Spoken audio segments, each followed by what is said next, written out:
Hey everyone, Shaun Gladney here with the Warrior Drumline. Thanks for checking out the third video in our series of fundamentals for the battery. In this video we're going to start talking about our stroke types and our first main stroke, the full stroke. We're going to talk about how to get the sticks from playing position to actually start creating notes and sounds. So we've already built our posture, our grips, and our playing position. Now naturally when we're playing in context, we'll prep for each note and we'll start down here. But when we talk about these stroke types and isolate them, I want you to start in the up position. That'll feel a little funny at first, but it'll make sense in a little bit. The first stroke that we're going to talk about is the full stroke. Okay? The full stroke starts up high, hits the drum, and then rebounds up high. Naturally, if we just throw the stick into the drum head, it's going to rebound to pretty much where it started. So the drum does a lot of the work for us, but we still need to make sure we maintain the control and power behind it. It's important that with any stroke, especially the full stroke, we're initiating it from the wrist, and our wrist turns to create that stroke. Our arm can move naturally as a result of that wrist turn, but we don't want our arm creating the strokes and flapping our wings.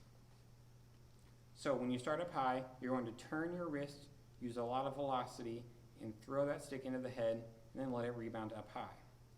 It's a quick down-up motion, it's precise, but it's not tense. I don't want to see you squeeze or anything.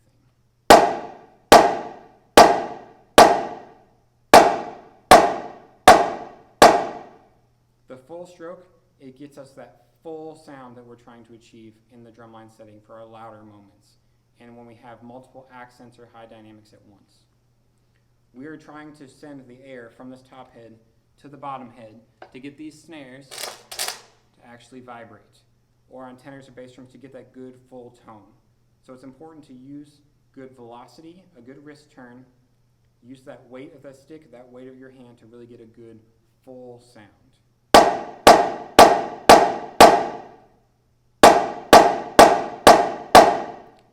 You'll notice that when I go slow and I'm up here, my full stroke actually stops for a moment at the top of the stroke before the next one.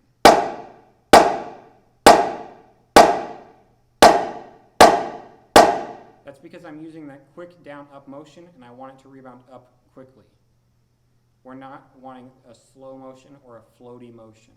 That is a legitimate technique, but that's not what we're trying to achieve here with this full stroke.